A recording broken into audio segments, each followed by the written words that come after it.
Assalamualaikum warahmatullahi wabarakatuh. Perkenalkan, nama saya Anggriani Lutfi Ratu dengan NPM 231506108 dari kelas PSTIB. Jadi di sini saya akan mempresentasikan hasil proyek akhir yaitu UAS Kecerdasan Buatan. Di mana di sini saya akan mengimplementasikan dua algoritma. Untuk bagian pertama, saya memilih cluster searching, dan untuk yang kedua ada Key Nearest Neighbors atau KNN. Dimana untuk pada bagian pertama, saya menerapkan algoritma star searching dalam kasus pencarian rute terpendek dari titik awal ke tujuan pada peta grid. Jadi, algoritma star ini merupakan metode pencarian informatif yang menggabungkan biaya aktual dari titik awal ke simpul, GN, dan estimasi biaya dari simpul ke tujuan, HN, dalam fungsi evaluasi Fn sama dengan GN plus HN.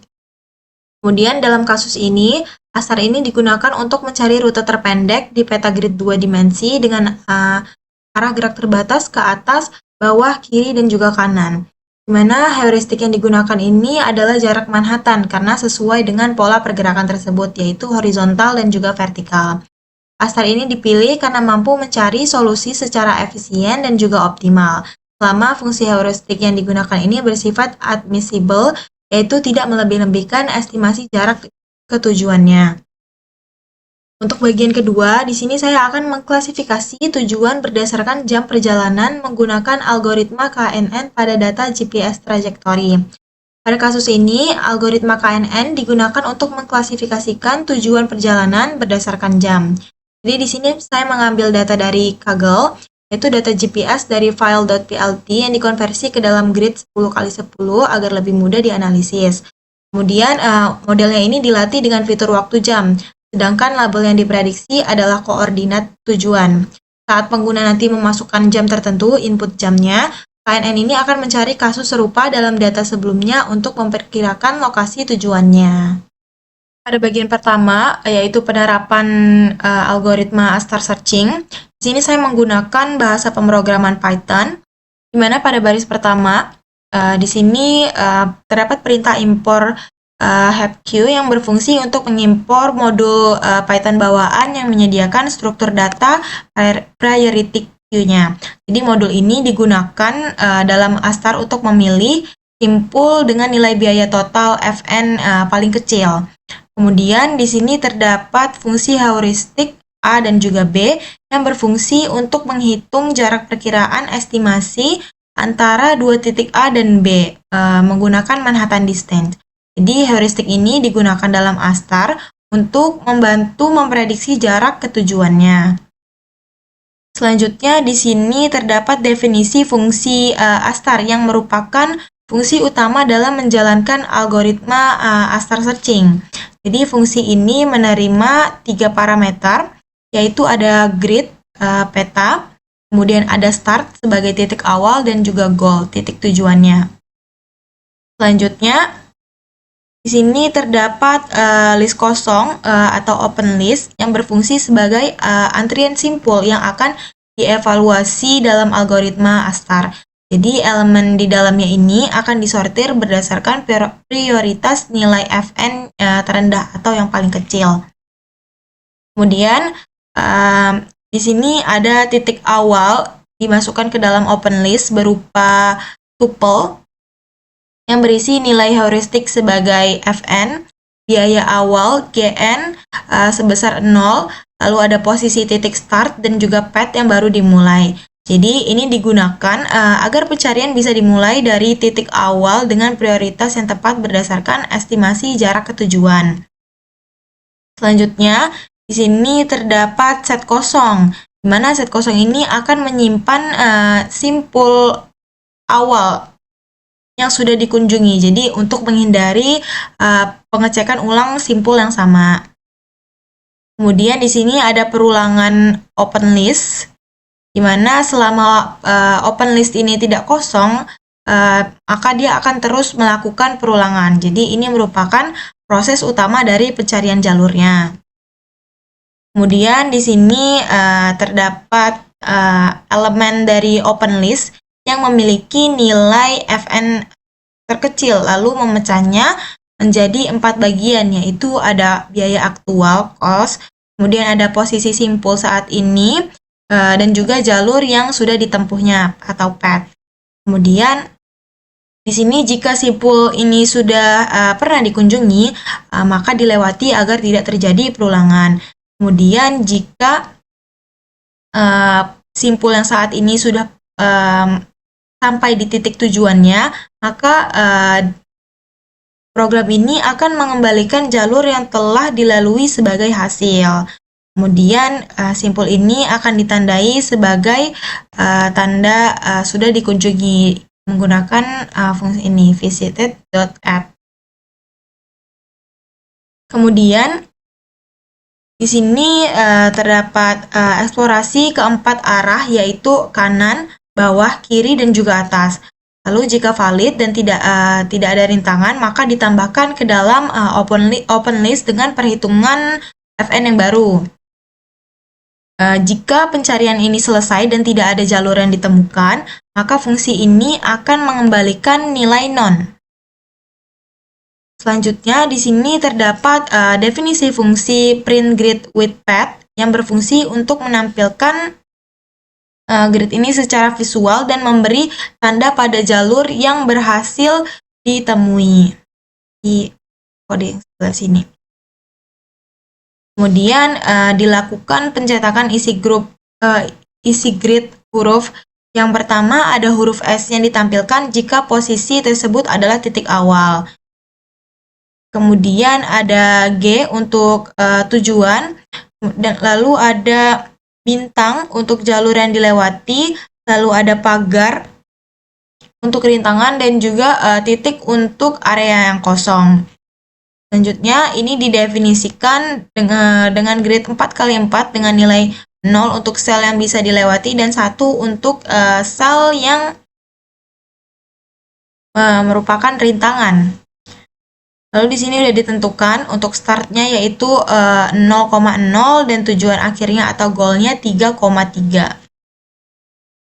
Lalu di sini terdapat judul penerapannya yaitu pencarian rute dengan Astar searching,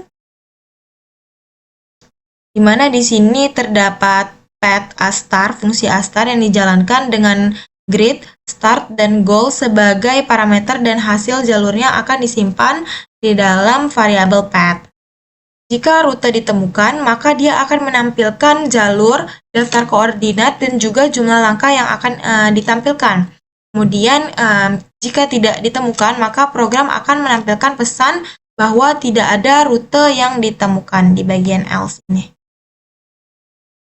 Selanjutnya, untuk outputnya sendiri, tadi di sini terdapat tagline yaitu pencarian rute dengan Astar searching, di mana di sini rute ditemukan yaitu ada S bintang bintang titik pagar pagar titik pagar titik titik bintang bintang titik pagar pagar bintang, di mana tadi S ini sebagai titik startnya, titik awal, kemudian Y ini sebagai titik goalnya, titik tujuan, kemudian bintang untuk jalur yang dilewati, kemudian pagar untuk rintangan atau halangan yang tidak bisa dilewati, dan titik ini untuk area kosong yang bisa dilewati tapi tidak menjadi bagian dari rutenya.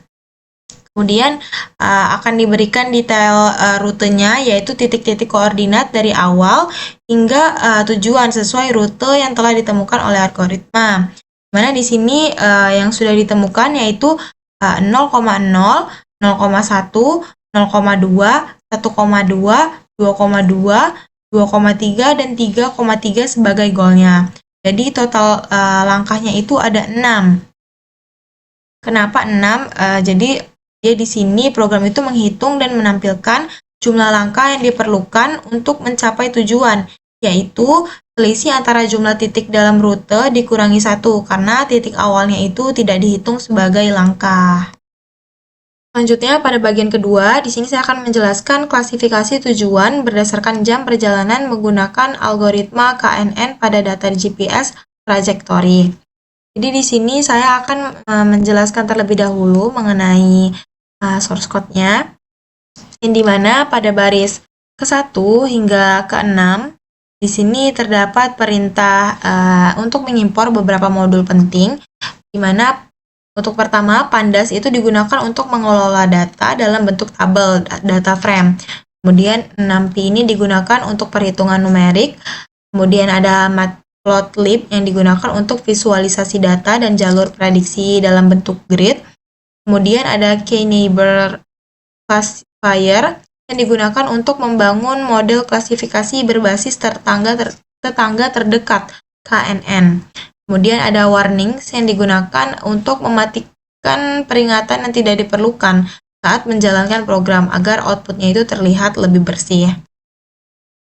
Kemudian pada baris ini yaitu digunakan untuk mengonversi data longitude dan juga latitude menjadi grid 10 kali 10, di mana di sini ada PDQ-cut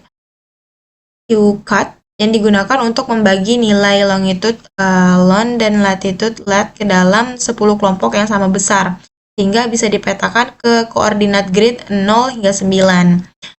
Kemudian ada kolom hour yang diambil dari waktu datetime hour untuk digunakan sebagai fitur waktu dalam prediksi. Di fungsi ini memastikan hasilnya bertipe integer dan hanya mengembalikan kolom X, Y, dan juga kolom jam.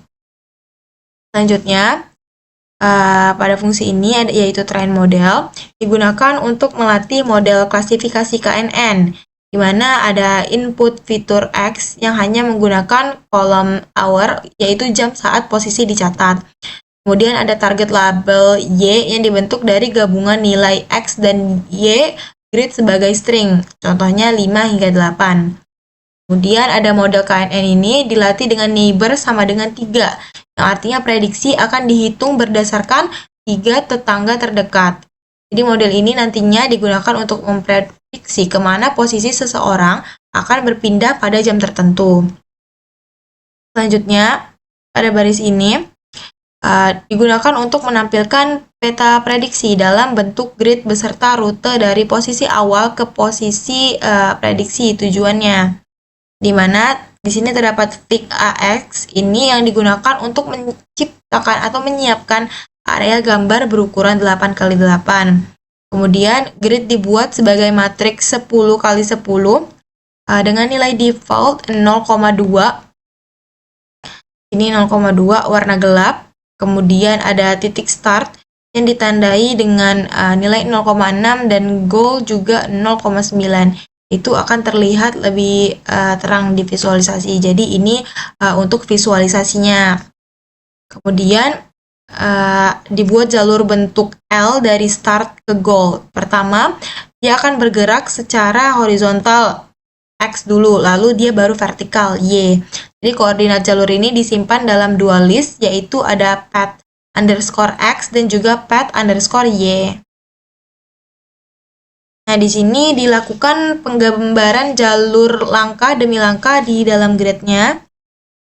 Bagian ini, yaitu jika pergerakan horizontal, maka semua titik dari X1 ke X2 pada baris Y akan diberi nilai 0,4. Jika vertikal, maka semua titik dari Y1 ke Y2 pada kolom X akan diisi juga dengan 0,4. Jadi nilai 0,4 ini akan divisualisasikan sebagai warna abu-abu yang menunjukkan rute perjalanan. Selanjutnya, di sini InShow menampilkan grid dengan warna abu-abu. Yang dimana ditambahkan garis bantu grid putih tipis agar tampil seperti kotak-kotak, lalu titik awal dan akhir diberi start dan juga goal dengan warna berbeda, lalu jarak antar posisinya ditampilkan di pojok kiri sebagai distance X unit, kemudian ada judul, label, sumbu, dan tampilan. Jadi ini untuk kode tampilannya. Kemudian pada bagian main execution, di sini program itu membaca file data.plt dari GeoLive Trajectories, yaitu data dari kagel yang saya ambil, di mana skip rows-nya itu sama dengan 6 yang digunakan karena data memiliki header tambahan, yaitu ada lat, lon, zero, alt, excel underscore time, date, dan juga time. Jadi setelah data dibaca, kolom date dan juga time itu digabung untuk membentuk kolom date time yang bisa digunakan untuk mengambil jam. Kemudian di sini memanggil fungsi convert to grid yang ini untuk mempersiapkan data pelatihan. Kemudian ada train mode, yaitu model KNN yang dilatih dengan data yang sudah dikonversi ke grid. Lalu di sini mengambil input dari pengguna berupa jam saat ini, di mana dimulai dari 0 hingga 23, yang artinya 23 ini jam 11 malam. Kemudian posisi X dan Y saat ini 0 hingga 9, yaitu posisi pengguna dalam gridnya. Di sebelah sini. Kemudian posisi awal disusun sebagai tuple X underscore awal, Y awal. Dimana model KNN ini memprediksi tujuan berdasarkan jam dan posisi saat ini. Kemudian untuk outputnya itu berupa string XY di split menjadi koordinat tujuan goalnya. Dan terakhir, program ini mencetak posisi awal dari dan hasil prediksi posisi tujuan ke terminal. Kemudian fungsi plot prediction ini panggil untuk menampilkan visualisasi hasil prediksi dan jalurnya dalam bentuk gambar grid. Selanjutnya di sini bisa dilihat untuk hasil dari kodenya, di mana ada ukuran hour-nya 0 hingga 23, mana di sini saya menginputkan nilai 18 atau jam 6. Kemudian ada ukuran X koordinatnya 0 hingga 9, yaitu saya menginputkan 7. Dan untuk Y-nya sendiri 8. Jadi ada current position-nya 7,8, di mana untuk predicted destination at hour 18 ini 2,3. Untuk visualisasinya sendiri, jadi di sini kan dia menunjukkan prediksi lokasi pengguna pada jam 6 dalam bentuk grid berukuran 10x10, di mana koordinatnya ini dari 0 sampai 9 di sumbu X dan juga Y. Di mana X ini sebagai start, yaitu titik awal yang ditandai dengan huruf berwarna merah. Kemudian ada titik tujuan atau goalnya yang diprediksi berada di koordinat 2,3 yang ditandai dengan teks goal berwarna biru dan diletakkan di dalam blok putih. Kemudian ada jalur kuning yang menghubungkan dari start dan ke goal yang menggambarkan lintasan terpendek dari posisi awal ke tujuan berdasarkan prediksi sistemnya. Dan yang terakhir, di sini terdapat distance 10 unit, yaitu kotak kuning yang di bagian kiri atas, yang menampilkan informasi jarak tempuh antara titik awal dan tujuan, yaitu ada 10 unit, 10 balok perseginya. Dimana lintasan kuning ini memperlihatkan jalur langkah demi langkahnya sebagai berikut, perkiraan berdasarkan aris garahnya. Dia bergerak horizontal dari 7,8 ke 2,8. Lalu bergerak secara vertikal dari 2,8 ke 2,3. Jadi jalur yang dilalui ini bisa diilustrasikan sebagai 7,8, 6,8, 5,8, 4,8, 3,8, 2,8, 2,7, 2,6, 2,5, 2,4, dan juga 2,3 untuk di goalnya. Kemudian untuk total jarak langkahnya sendiri yang dihitung dari titik awal ke titik prediksi 10 unit. Pertama ada 5 langkah ke kiri, yaitu X dari 7 ke 2. Kemudian ada 5 langkah ke bawah, yaitu Y dari 8 ke 3. Di jumlah total langkahnya itu 10 yang ditampilkan di dalam kotak kuning, yaitu distance 10 unit. Sekian presentasi proyek saya. Mohon maaf bila ada salah kata dalam penyampaian. Wassalamualaikum warahmatullahi wabarakatuh. Terima kasih.